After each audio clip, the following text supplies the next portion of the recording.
Hi everyone, in this video I'll show you exactly how to share your Animoto video directly from your phone. Whether you want to send it to friends, post it on social media or download it, I'll guide you step by step and let's get started. So first you need to open to the Animoto app on your phone and make sure you already have downloaded. If not, you can do it from the App Store or the Play Store as per your preference, as per your phone wise. And after that, make sure you're logged into your account as well. And once you're in, you'll see all the projects on the home screen. Over here, you'll find the video you want to share. You can tap on your video project to open it.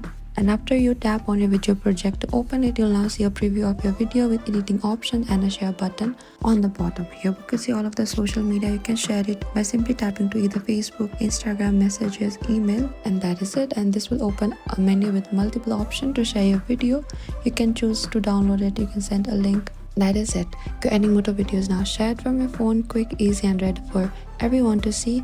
And this is it. Thank you for watching this video. I hope I could help you on how to share Animoto video. Do not forget to like, subscribe, and if you have any trouble or queries, please comment down and we will reach out to you very soon.